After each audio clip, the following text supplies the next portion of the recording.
Good morning. This is Mike Traugott, and it's May 13th, 2016, and it's my pleasure to be here today to interview Frank Newport from Gallup for the AAPOR Heritage Interview Series.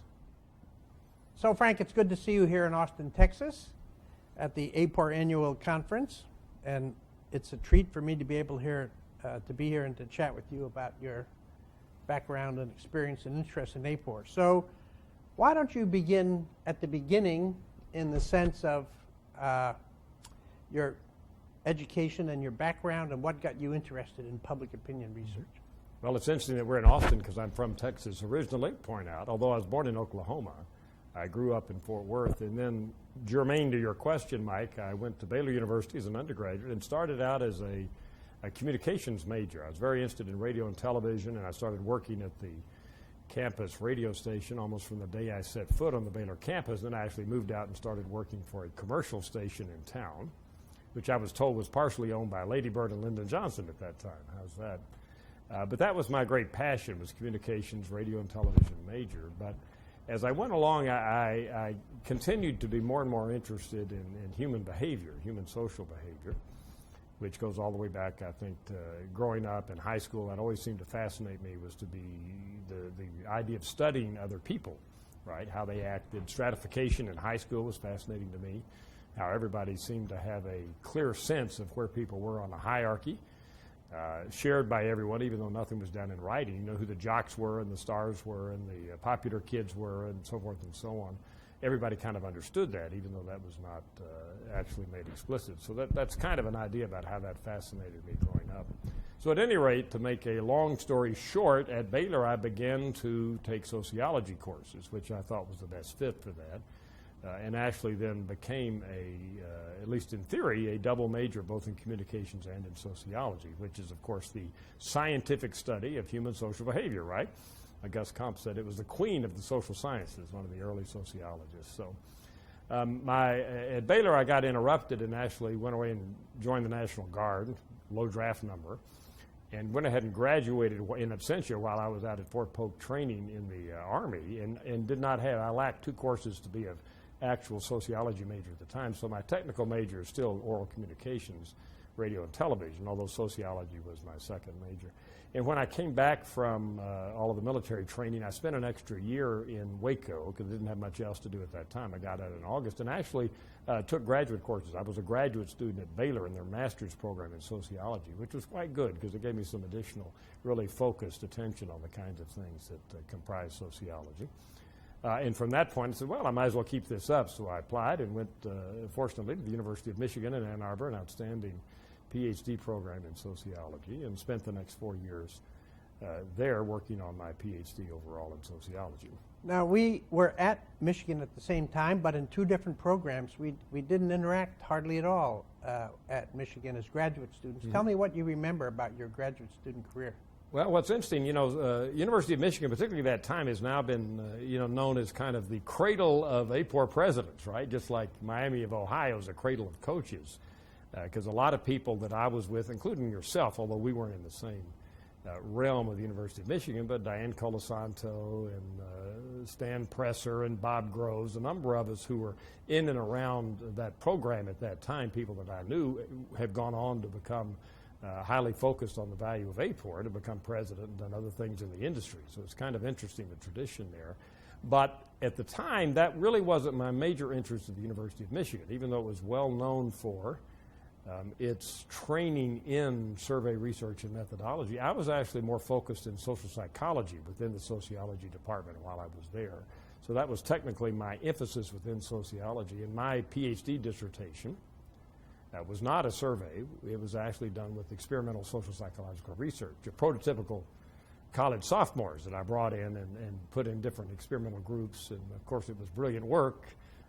Actually, I think it's gone on to the dustbin of history, but nevertheless, it was focused on inequality and didn't use survey methods, but used social psychological methods. So that was kind of my training at Michigan, not so much in survey, although I had the core statistics and other courses that everybody took there. I was mostly interested in social psychology, stratification, and sociology of religion while I was at Ann Arbor. So then after you got your degree, tell us about the early employment history that you had. Yeah, very fascinating. We just did a study at Gallup talking about how millennials like to change jobs a lot. Well, I had some of that when I was young. I followed the traditional path coming out of Michigan. Wasn't sure exactly what I wanted to do, but I followed the traditional academic path and took a job at the University of Missouri St. Louis, UMSL, UMSL, University of Missouri St. Louis, in the Department of Sociology, which I enjoyed in general, really liked St. Louis. My father was from southwest Missouri, Springfield area, so I'd grown up liking Missouri. But at that time, I actually became quite a bit more involved in the 4 years I spent there, involved with and more conversant with and excited about survey research. I taught methodology courses, both graduate and undergraduate there at the University of Missouri, and statistic courses. Got more interested in survey research. I actually began to conduct surveys for the NBC affiliate in St. Louis, a television station, for the elections at that point, congressional elections, which hadn't really been done at that time. And I had to figure out how to try to survey people and figure out what congressional district they were in by doing a general survey and then asking them where they lived and what block they lived in, what side of Grand Street they lived on, and so forth, because we didn't have access to the kind of voter databases that people use now for CD research. So during those years, I became more and more conversant with and very interested in survey research. But at that point, my career took another turn, and after a few years, I thought, unlike yourself, Mike, that academia probably was not the best fit for my own interests. I kind of was a little more active in life and wanting to focus on conducting research and do the kind of things that a successful academic needs to focus on, teaching research. I kind of wanted to be a little more out in the real world. So kind of on a lark, because I had some connections in Houston, I started communicating with some people down there who ran the big news talk station, KTRH, which stands for Come to the Rice Hotel, by the way, which is where the station used to be, the Rice Hotel, a famous hotel in downtown Houston. So I veered off and said, all right, I took a leave of absence and went down to Houston with my wife, who at that time was pregnant with our first child. Went down to Houston, and I actually began to work for KTRH Radio as a talk show host. Dr. Frank Newport is the talk show host. And I liked that and got involved in it, so the chair of the department back at the University of Missouri said, are you coming back or not? We need to know. And I said, no, I'll go ahead and sever the ties and I'll continue this other path. So that was a major divergence at that point.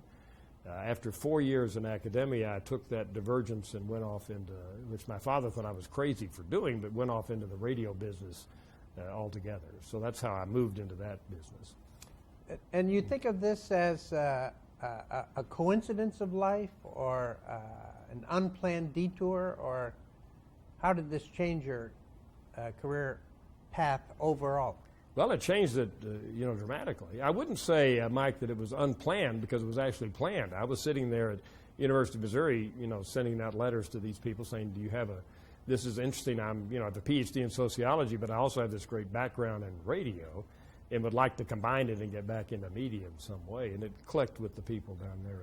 So I think it was planned, but it certainly was a divergence, right, geographically, because I moved back to Texas, all the way back to Houston, where I had not lived before. I had lived in Fort Worth, but also a totally different way of operating. But that really, after a couple of years, the coincidence was I had actually interviewed, as part of my job, a well-known pollster in Houston. Lance Terrence was his name, who was very active, a well-known Republican pollster, political pollster at that time. I'd interviewed him as part of the job down there, working at KTRH Radio. And one thing led to another, and he said at one point, the problem I have, Lance did, with my company is we do brilliantly financially in even-numbered years, because we get all the clients that are running for office and the political money that pours in from doing that research. But in odd-numbered years, we're sitting here without a lot to do, which isn't good for any business to have this kind of ups and downs. So he said his interest was in expanding his business beyond just doing political polling and doing non-political polling. He says, you have this unique, he said to me, background and training in sociology and surveys, and yet at the same time an interest in media. Why don't you come to our company and working for non-political clients, including media clients? So I did it. So I shifted back over at that point into the survey industry, and that's where I've been ever since. The company was called Terrence & Associates, and eventually I became a partner in the company. And I did all types of things, but non-political. I really never got involved in doing political polling with that company. That was kind of a hardcore separate section of pollsters in our company, and my job, along with some others, was to try to expand our research that we did in a variety of other venues. So that's what I did there for a number of years in Houston. And that, of course, was tremendous training. You know, no better training in doing survey research than to have clients paying you money to do it, and you better do it well or they're going to be upset. So I learned a tremendous amount during those years working in the private sector doing survey research. And then there was some interaction between Lance and Jim Clifton and Gallup. That's right. Yeah, there was a company in Lincoln, Nebraska, called Selection Research Incorporated, SRI. Not a great choice of a title because there's some famous companies out in Silicon Valley and elsewhere that also were SRI. But it had been founded by Dr. Don Clifton, who was a psychologist and professor at the University of Nebraska-Lincoln, and started out focused mainly on psychological concepts that Don had come up with about selecting people to have a great fit with the job, for example. But his son, Jim Clifton, came along and expanded that company into the survey arena. And one thing led to another, and he did come in contact with with Lance Terrence. Jim Clifton did.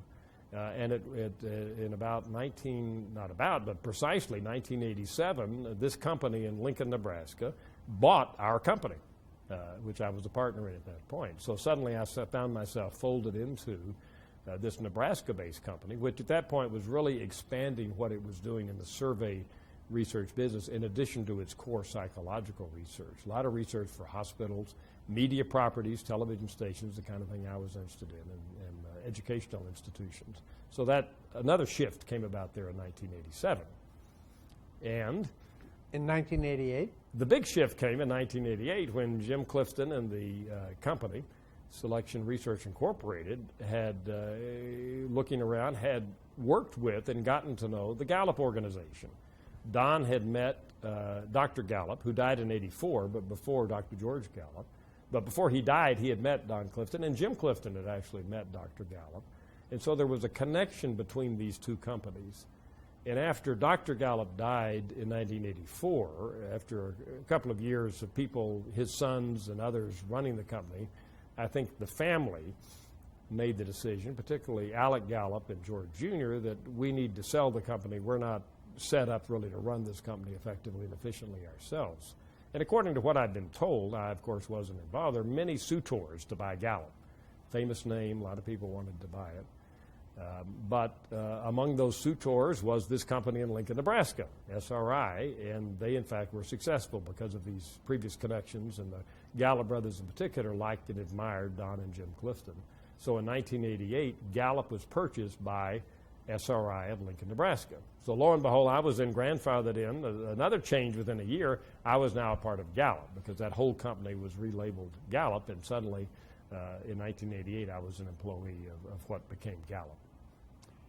So from this time in 1988 to the present, there's been a tremendous transformation in the industry overall, and then of course business at Gallup has changed a great deal. Say a little bit about that and what you observed across this period. Well, that's a big question. Kind of like saying, discuss the history of religion in the world, right? Pick attention to Christ and Muhammad, something like that. Very difficult to summarize it. Now, a lot of change. I worked for a couple of years out of Houston working with the people at SRI and Gallup. And in 1990, I was asked to become the editor-in-chief of the Gallup poll component of what Gallup did, and that was headquartered in Princeton.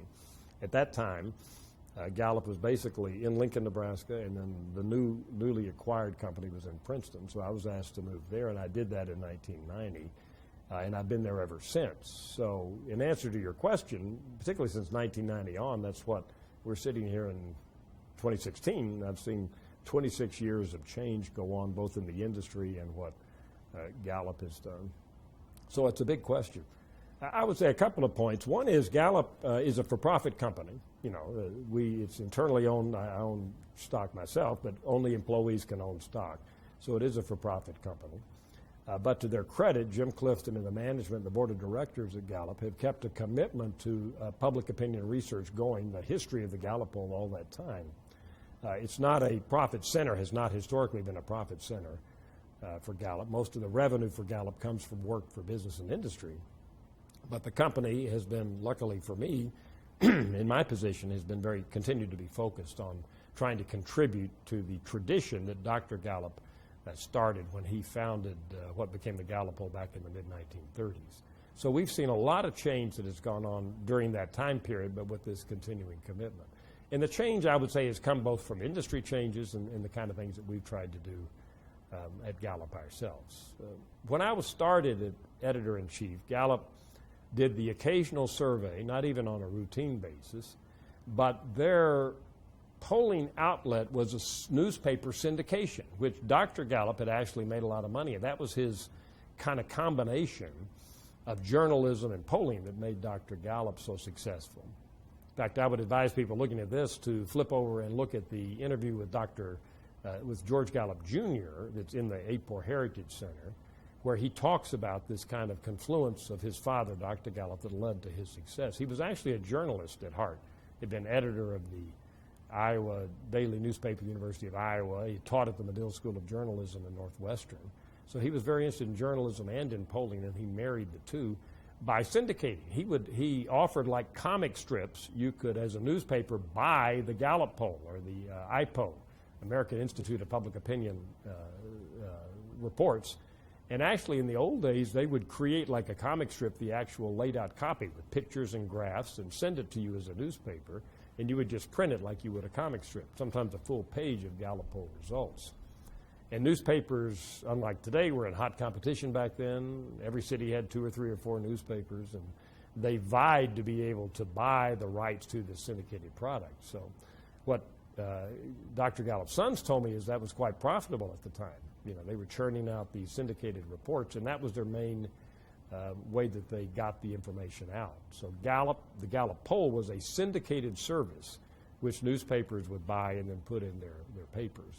And so when I came into the picture in 1990, we were still doing that. We had shifted over to the Los Angeles Times syndicate, but every week we had to write up syndicated stories, which we would send to the syndicate, and then subscribing newspapers would get them. Not full pages anymore, but they would actually get a story that they would publish about polling results. So that's how it started. Now, fast forward to today, all of that's changed. You know, you don't have to be a Pulitzer Prize-winning historian to be aware of the fact that the newspaper business has changed, right, over time. So the syndication business went away eventually. But in its place, of course, came the internet and many other ways of distributing the information, plus some partnerships that we had. So I would say one of the big changes over the time that I've been associated with the Gallup poll has been distribution. How do you conduct your polling information? It's valuable. Understanding American public opinion, how does it get out to the people? Well, in the old days, you syndicated it.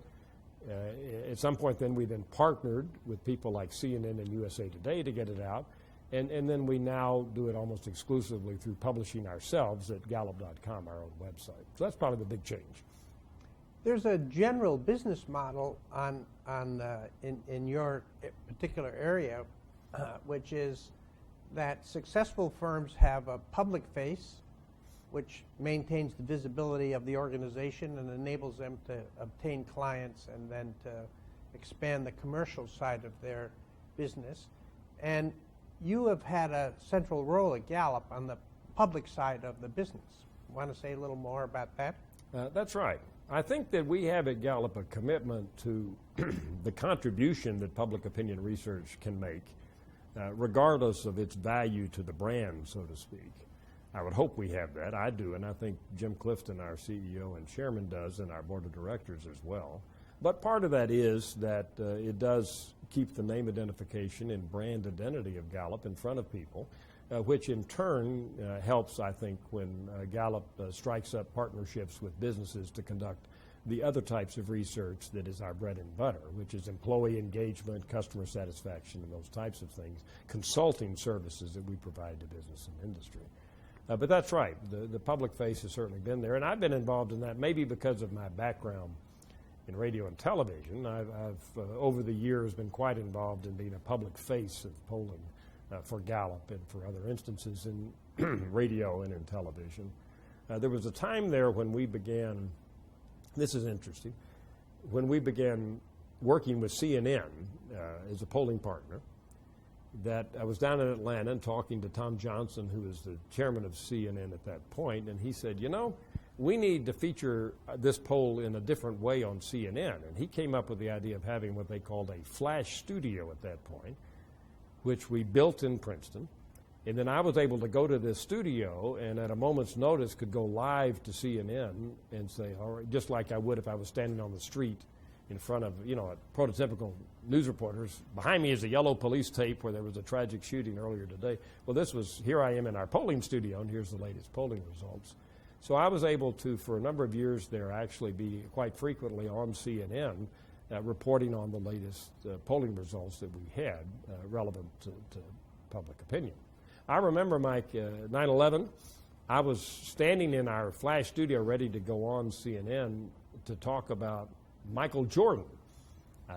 This was, of course, September 2001. He had either retired and was coming back or something along those lines in the basketball arena. And we had some new polling on that, and I was going to talk about it. And then, of course, they said, we're going to have to postpone putting you live on the air because we have this incoming story about a plane hitting a tower. And, of course, the rest was history. That became the dominant news story of the decade and so forth. But that's an example of the kind of thing that I did there for a while when we had our relationship with CNN. This is another interesting commentary on the changing nature of the business, going back to, for example, Dr. Gallup packaging results from a survey in a single format and distributing them to newspapers in the syndication, to the point where you have now technology in your office so that you can do interviews with a radio station or another journalist recorded live, or you can do stand-ups. Can you say a little bit about how the reporting of public opinion has changed? Major change, you're right. Newspapers were the way that you got the information out in the old days. Although I have to say Dr. Gallup made some appearances on TV. There's some famous grainy footage available of him being on the Edward R. Murrow show where they actually came into your house. Do you remember that? With the live cameras they would set up and say, here we are. Look, I wish I could remember the name of it right now, but he was actually on television and interviewed live at his house in Princeton. They brought all these snaky cables from TV, from the networks, and had that all set up to interview him. So he did a little, but certainly very little. You know, Dr. Gallup, until he died as a presence, was all in print. He wrote books, and he had columns, and he did this, that, and the other, but he was not himself on radio or on television. He's that came into being, except for these occasional exceptions. But that's clearly changed now. With the technology we have, not only can we do television, as you talked about, live from where we are, but we do radio. I have in my office now a little studio set up with a high-quality data transmission line, so I can sit in the corner of my office and do live interviews anywhere I need to do that, which is good as well. I do a weekly show with the NPR affiliate in Philadelphia, WHYY as an example, but I do that from the studio there in Princeton. So we have this capability of communicating. And of course, the biggest change of all is that we can sit down and type something up and push send, and it goes out on the internet and is available to the whole world within seconds. So this is no shock, right? This has changed all of our lives in all of our ways and everything we deal with. But Dr. Gallup probably would see that as probably the biggest change. They used to have to syndicate and set this thing up and send it off to a newspaper. And now, with the push of a button, that same kind of information could be made available through Gallup.com to anybody, billions of people in the world, if they want to see it. This also has been a dramatic change in the data production area as well. Going back to Dr. Gallup at the beginning, they were conducting essentially a survey a month and then picking out little bits and pieces to produce these 2 columns a week, but living off a single survey over an extended period of time. And now you can collect data almost instantly, overnight, but related to an event that happened sometime in the morning. Say a little bit about the data production business that you engage in now. Yeah, 2 things come to mind there. One is Alec Gallup, a good friend of mine who passed away a few years ago, unfortunately. used to tell me that things were actually faster in the old days than you think. These were in-person interviews. Gallup would sit down with the big maps and draw PSU's primary sampling units across the country, and then interviewers would be out in these sampling units, could be out in a cornfield in the middle of Indiana, or could be in downtown LA in a certain block unit, as many people watching this probably are aware of. But he claimed that these interviewers out in the field would put these surveys on the train that night and would come in overnight. And so by the next morning, they could pick them up and actually process the interviews there at Gallup. So the turnaround was actually fairly fast. Compared to today, for example, we do at Gallup and others do actually more now than we used to, ABS, which is mail surveys. And, that's a turnaround of a month or two by the time you do it. But he claimed this old-fashioned in-person system actually moved fairly quickly. But didn't move nearly as quickly as what we do now, of course. As you said, they used to do interviews. The survey would come in, they would process it, and then gradually report it over time. We now, of course, like everybody else, have moved to caddy systems where it's computerized, so we can do instant interviewing and have instant results on anything that we want as soon as we need it, which is important. First example of that, I think, came after that really struck me was when we did this soon after I had joined Gallup back in 1991 with the first Persian Gulf War, which was I think the initial invasion came in January or February of 1991. This was under the administration of George H.W. Bush. And we were in the field that night. First instant survey that I remember. We went in the field after he announced to the world we've gone into the Persian Gulf to help liberate Kuwait from Iraqi invasion. Excuse me. We went in the field and actually did an overnight survey and were able to report the results the next day. And now, of course, we do that all the time.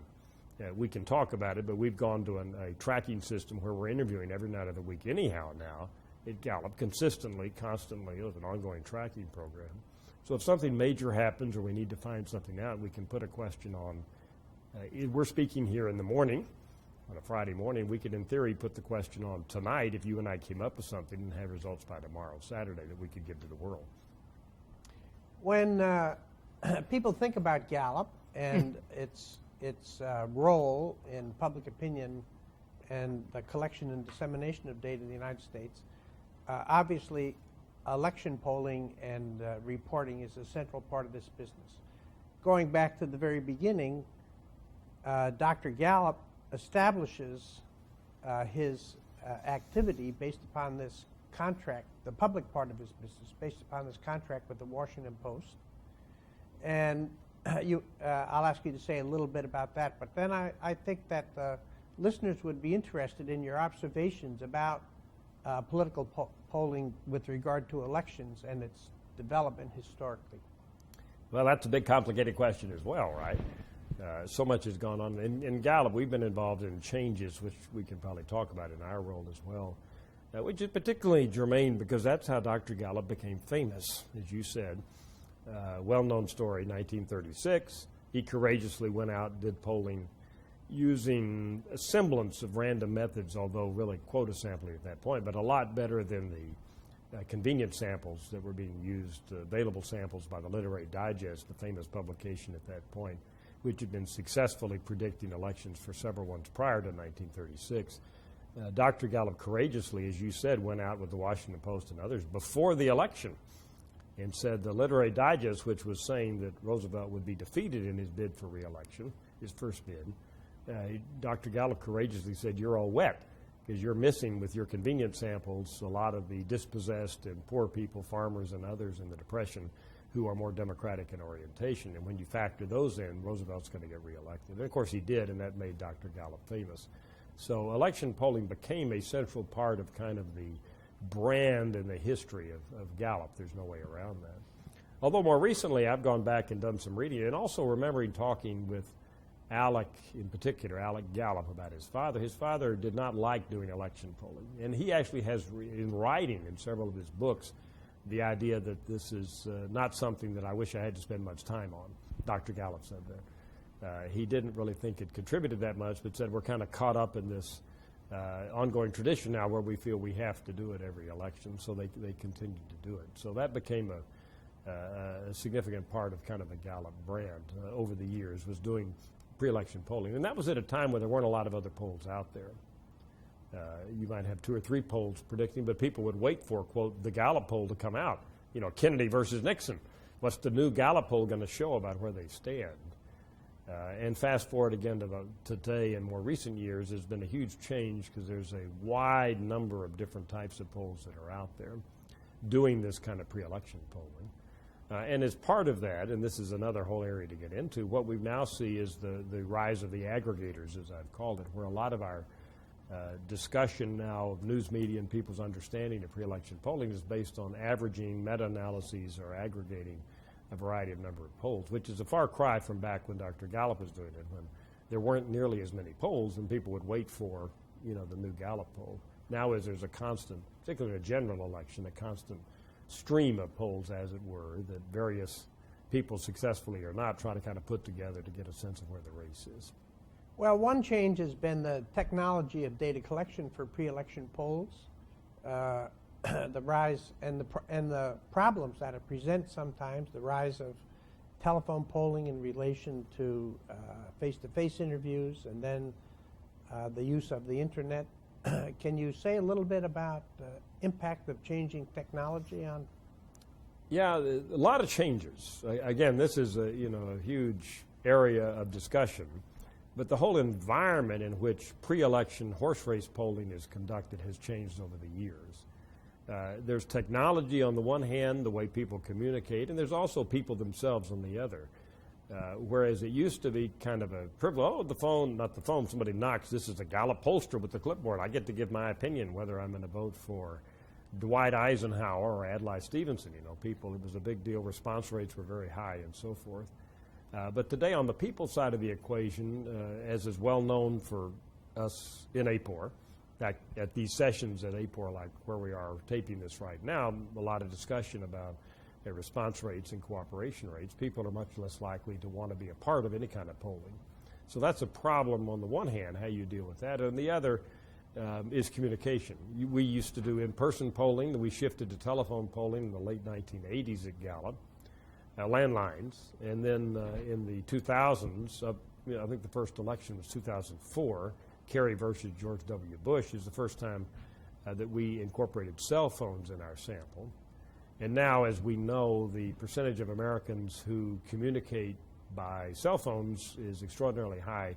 Latest estimates I just saw actually were, close to 50% of people don't have a landline anymore. So all of that has to be taken into account in doing polling. And it's even more than that. Communication now, particularly for younger people, is a lot more through the use of the fingers and thumbs rather than orally. So when we call somebody, a phone call? Younger people are less likely to communicate by phone at all because they're texting and posting on social media. So you have to take all that into account as well. So not unusual. The fact that people communicate in different ways is the history of humanity, right? Gutenberg press, first telephones that came in, and so forth. We're always changing, and 100 years from now, if people are looking at this interview, we'll probably be communicating with little electrodes implanted in our brains where we don't have to do anything. We just instantly know what other people are thinking. But the industry and pre-election polling has to keep up with this and constantly trains to try to figure out how we accomplish our objective, which is to get a random projectable sample of the population, which would be all Americans or all Americans are going to vote. There are a couple of issues there. One of them has to do in contemporary polling with the sort of price of entry and the ability of people to come in and collect data and report results with highly variable levels of training and background.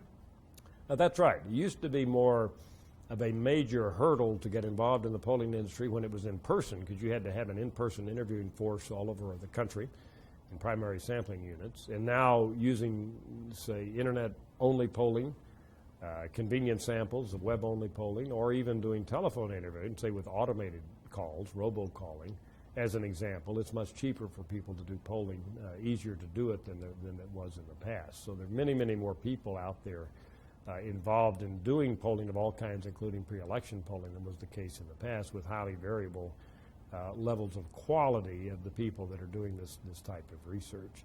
So that's a big change. People's motivations are different as well. I find this quite interesting. in conjunction with pre-election horse race polling. And we can talk about this. Gallup in this 2016 election is backing off from focusing on the horse race and trying to contribute in other ways, which is a controversial and interesting decision. But one of the reasons is that people continue to want to do horse race polling is its brand identity. It gives visibility. It's interesting. I got a phone call from somebody at a university, a smaller college the other day, saying, you know, we want to start up our own poll. Would Gallup be? Of course, we're not interested in working with them, but they were asking that question. But what they've seen is, and what I think that their administration has seen at the college, is the success of a college like Quinnipiac in Connecticut, or Monmouth in New Jersey, or the Marist College, which is in Poughkeepsie, New York, how they've been conducting polls which have now given them extraordinary name identification. And from what I understand is it's been extraordinarily valuable, kind of like having a championship basketball team. Suddenly you're, Gonzaga, right, University is now famous because it's had or more famous than it would have been, because it's had a successful men's basketball team. Well, Quinnipiac College has been successful brand ID-wise because it's been able to conduct a lot of polling and get a lot of name ID for its polling. But that's not, at Gallup, we don't need that kind of name ID. We have very high name identification to begin with. But one of the reasons you have a lot of entries into polling is that it's a good way for people to get brand identification. And so many people in the industry now find themselves in a situation in which they're bearing the costs of data collection and also becoming subject to the possibility of problems in their estimation, set against these people called aggregators who are collecting results of multiple polls and then producing estimates by statistical models. Say a little bit about that as a process, and then I'm interested in what your views are personally about this trend. Well, as a scientist, you have to say meta-analysis aggregation is good in theory. There's no way to argue against that. They do it certainly successfully and very positively in medicine. They don't say, here's one study that shows whether or not PSA tests long-term lower mortality from prostate cancer. They'll do a meta-analysis and say we have 200 studies, and when you put them all together, it shows this. And that's a positive. Science works by accumulating knowledge for many different studies. So you have to say in theory that that's a good idea. There are problems with how aggregation is done. The various people have tried to deal with. Do you give all surveys? Are they all the same? Do you weight surveys based on what you think their quality is or their date of interviewing? All kinds of different ways that you can do it. But in theory, it's not a bad objective in general, I would say, as a scientist, to want to look at a number of surveys. I certainly advocate that just within our Gallup data. If you want to understand, which we're looking at right now, how do Americans feel about a single-payer federally administrated healthcare system, rather than just looking at one question, let's look at a variety of different ways we could come at it to try to really get an understanding of public opinion. So it's a good process in general. But it's a paradox, like the law of the commons. You remember that, where every farmer makes the reasonable decision on his own to graze his cow on the town commons. But if all farmers make that individual decision, they graze the commons down where nobody can graze their cow because there's no grass left, right? So the aggregators, of course, don't have to make an investment in polling. They just use other people's polling. And the logical outcome of this, if you follow it through, would be all of us would simply say, we're no longer going to poll, we're just going to aggregate because we get the same value out of it that we would by doing a poll, and therefore there are no polls left to aggregate. And we've seen it. Some of the famous aggregators actually have the audacity to complain, right? We wish there were more polls done in this state because we don't have polls to rely on.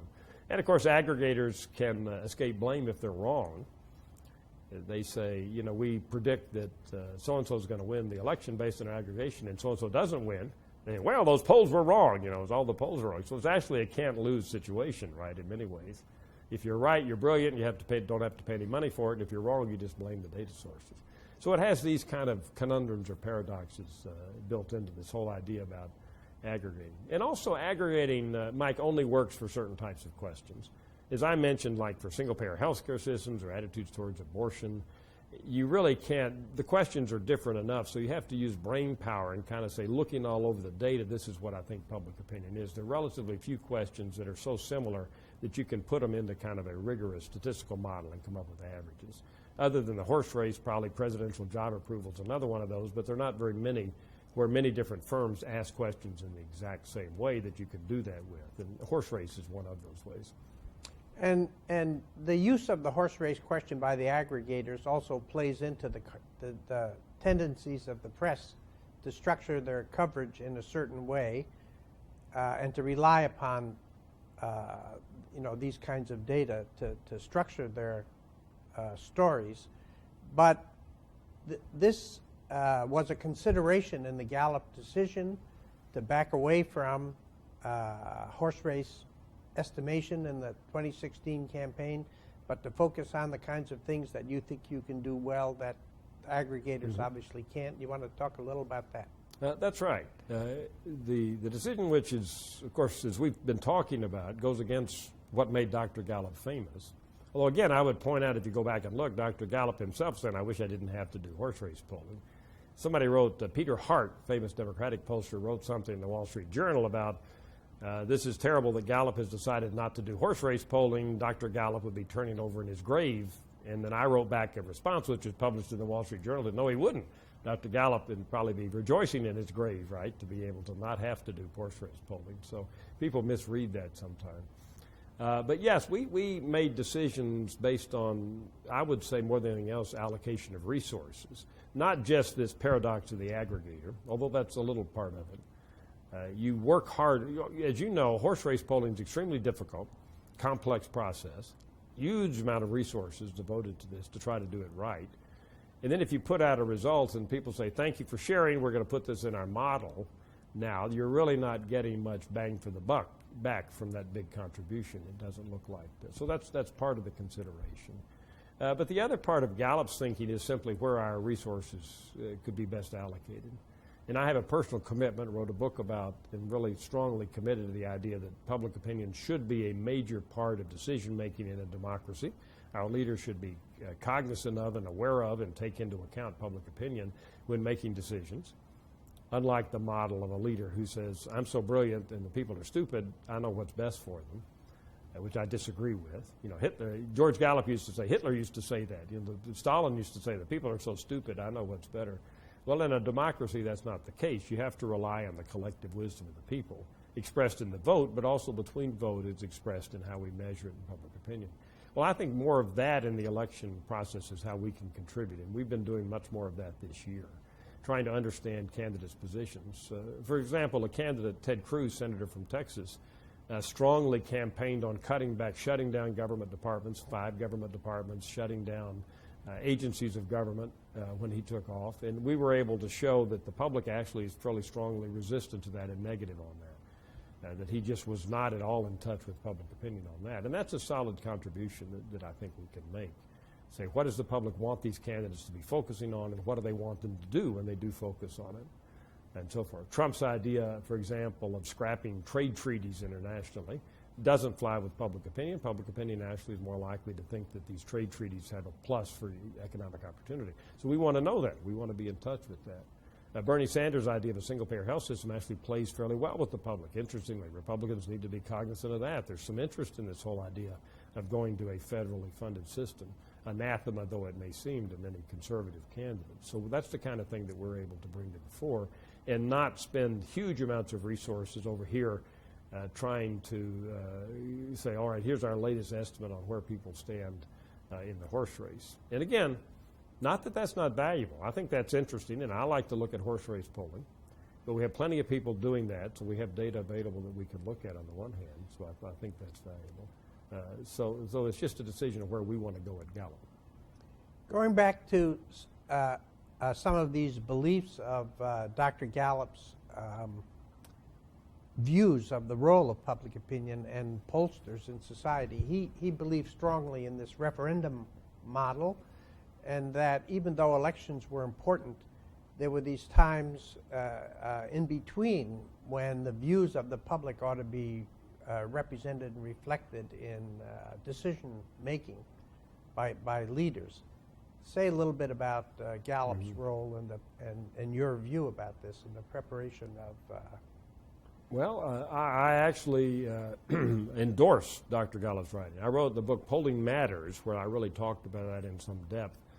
about 10 years ago, and I read all of Dr. Gallup's previous writings. And of course, nothing's black and white. You learn that as you get older in life, right? There's always middle grounds on everything. But I think the concept that there is collective wisdom out there for all the people put together, and that you have to make decisions on some criteria, right? Leaders have to use some criteria. Now, they debate with themselves. The wisdom of our founding fathers is you'll get 100 senators and 435 members of Congress. That's where we are now, not back then, in terms of numbers. And they will debate is good, but I think there's more than that. I think if they're cognizant and aware of the collective wisdom of the people, they're going to make better decisions in the long run than if they're not. They think they're smarter than the people.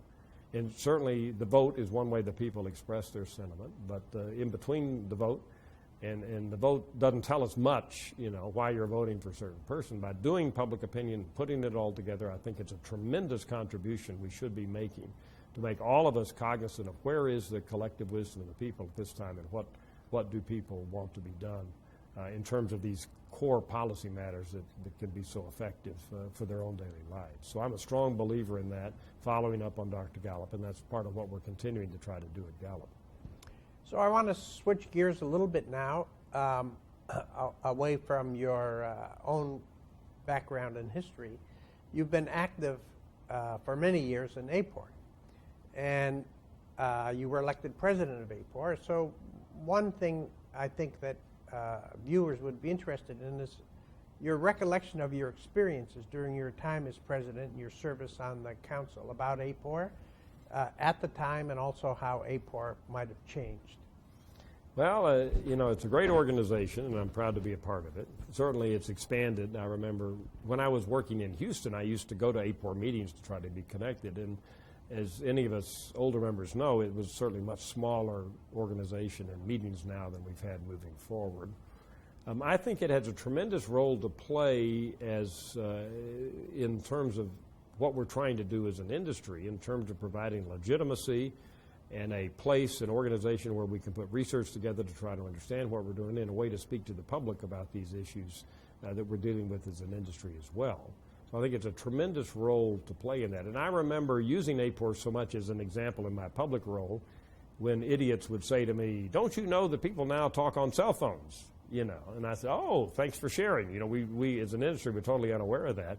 But I would point to it and I say, "I wish you would have come to our AAPOR conference last May, because you would have seen, you know, 35 different papers written by scientists talking about how you deal with cell phones and how you include those as part of our interviewing process and so forth." So I would say AAPOR is on top of these types of things. And so it's a great example and way to tell the public that we take this seriously. Just like, you know, cardiologists get together to look at the latest research on what they should be doing in terms of heart disease, we are getting together, continually researching and sharing research on how we do what we do at AAPOR, and that's what I think its role is so positive. In my presidential address, I talked about the fact that I think AAPOR is committed to the idea not of doing surveys, traditional surveys or RDD surveys, but committed to public opinion and its value in society. And I went back and looked at some of the original reasons for founding of AAPOR and some of the original presidential addresses, and I think that was a key back then. So one thing we have to be careful of in AAPOR is we don't, and which I think is true, we're not just a survey research organization, but it's an organization of professionals who are committed to the value of public opinion, however we may measure it. And that's been changing dramatically in recent years. But however we measure it, this organization is trying to put that information together and figure out how we do that. So that's, and I think that's probably a major change that we've seen in what AAPOR has been doing now. If you look at our program and the kind of conference, it's all about big data and various sources of getting information. I think the number of sessions that our organization now focused on just doing surveys well is certainly shrunk compared to what it might have been with a lot of these expanded areas of interest in other areas. And you've also taken an active role in a variety of other AAPOR activities, such as the Task Force on Public Opinion. Do you want to say a little bit about your experience with the task force and then about the follow-up on the report? Robert Shapiro, professor at Columbia, and I put together a proposal which council accepted a few years ago about a task force on public opinion and leadership, how public opinion could be used by leaders. Both of us had an interest in that. Bob and his colleagues in academia had published a number of books actually pointing out, if I can summarize, briefly, Bob would probably say I'm doing too poorly a job of this, that the public's actually smarter than you think they are. They make rational decisions, and public opinion can be and should be valuable. And I came at it from my own perspective. So Bob and I said, let's put together this task force, which we did. We had a number of smart people. We reviewed all the literature and came back with a big task force report, which is available still. I'm sure at the AAPOR website. You can read through it. And from that, AAPOR Council appointed a task force to follow up, a smaller group, a committee to follow up on that, which you were on, actually chaired, Mike, and I was on. And now from that, there's another committee that's working on it. So what will come out of this, we'll wait and see. The process, the wheels grind slowly. But I think the commitment here, and I hope we can continue, my commitment is to continue to push AAPOR to make sure that's a central part of what it does, trying to work with the world and say, how can we make public opinion data more easily available to leaders and others who want to know about it to help guide decisions? Because without more systematic ways of looking at it, you have people, as we see in a presidential campaign, you're like this one just pulling this poll or that poll out of the hat if it fits their own predilections. Trump, by the way, pulls polls out all the time. How many times has he talked about polls? He's usually this is Donald Trump in his presidential campaign to this point as we're taping this, but he talks mostly about horse race polling. But I'm sure he would probably do the same thing if he takes a position on, say, trade and he finds a poll that supports him, he would just pull this one poll out.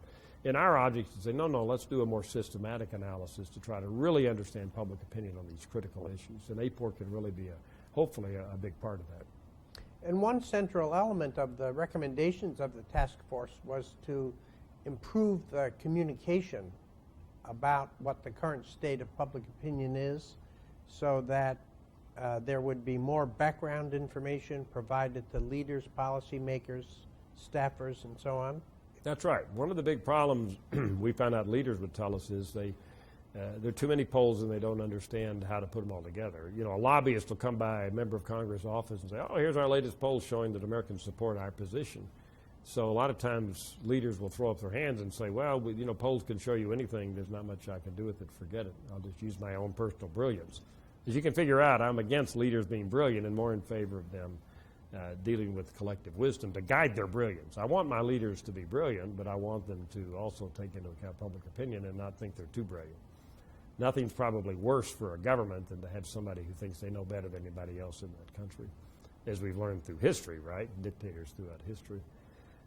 But that's right. We need a form of communication to make these data available more easily. That would be the ideal. So that if a leader wants to say, geez, I have to make a decision now on dealing with, reviewing NAFTA or canceling NAFTA, because we're hearing a lot of negatives about NAFTA. Where does the public stand on it? It would be nice for them to be able to get a summary of where public opinion is on this issue fairly simply and straightforwardly. And one thing I've learned over the years is there's no, public opinion is complex, except on a few issues like, strong issues where Americans have strong opinions, like motherhood and apple pie and some issues like that. A lot of times public opinion, you have to really study it to get a good sense. But I've been looking at data so long, I think I can get a pretty good sense of where the public is by looking at a lot of different data. And we want to transmit that to the leaders so they can figure that out as well. Part of it's contextualizing a particular piece of information in terms of other pieces of information on the same topic. Another part is looking at trends. How important are these kinds of issues? Yeah, all of the above, absolutely. Trends, data in itself is much less important than looking at it in some kind of context. Right now we have 60% of Americans who support the death penalty in cases of murder. That's been a controversial issue now. A lot of states no longer use the death penalty, but you want to understand the context. Is that high or low, right? Well, it's both. It's been as high as 80%. It has been as low as in the 40s at some point, so you want to understand the history. And then on the death penalty, look at other questions about the death penalty. And you begin to, I think by the time you look at all of this information, you should be in a position where you could say to a leader, here's kind of the overall summary of where Americans stand on the death penalty, which, by the way, I would still say is more favorable than not favorable. So even though a lot of states, and the public's not stupid, and I continually say that, I think the public's pretty smart. People say, well, there are people on death row and people who are actually executed who later DNA evidence shows are innocent. We've looked at that, and the public actually is aware of that, and they're basically able to, the public says that's a trade-off. We're willing to accept the occasional innocent person being put to death as a trade-off for having the death penalty for the heinous criminals we think should be given the death penalty. So you can look at the public and say, you know, they're aware of some of these things and still support it. So that's an example of how leaders need to be briefed in that kind of fashion about these key issues. We're getting near the end of the time that AAPOR has allocated to us for this conversation. We've gone across a wide ranging set of topics, but I wonder if there's anything you think that we haven't covered that you'd like to make a statement about for others to understand about you and your work and the role of public opinion in society. Well, you know, that's an interesting question. We've certainly covered a lot. I would say AAPOR is valuable. Professional associations are extremely valuable. I'm glad to be a part of it. I hope it continues to prosper. B, I think public opinions, which goes with AAPOR, as we've been talking about, is extremely important as well. And we need to really try to understand when you put things together what the public's feeling. And what it all comes down to, in my opinion, is that you have to figure out when you have a social entity called a society, how you govern the society and move it forward. In the old days, you didn't. You had little tribal units, but even they had some kind of system involved in how they governed and how they made decisions. We're very complex now in American society, to take the U.S., over 300 million people, and we have to figure out how to make decisions to make this thing go forward. And I think the collective views of the public is probably as good a criteria as we have of any other thing to push this thing forward. We face challenges as a society, right? Going forward, how we're going to continue to live, you know, ecological challenges, but we have political challenges, and maybe we'll have, you know, aliens from outer space will challenge us, things like that. But if that's the case, how do we move forward as a society? We need to be guided, and I think public opinion, putting all of our opinions together, is as good a criteria for guiding society forward as anything else anybody else has come up with to this point. So I'm proud to be a part of, do my small part of having tried to continue to make this an integral part of what we do going forward. Well, we've run out of time, Frank, but I want to thank you very much for your contribution to the AAPOR Heritage Interview Series and also for this very interesting conversation. Thank you. My pleasure, Mike.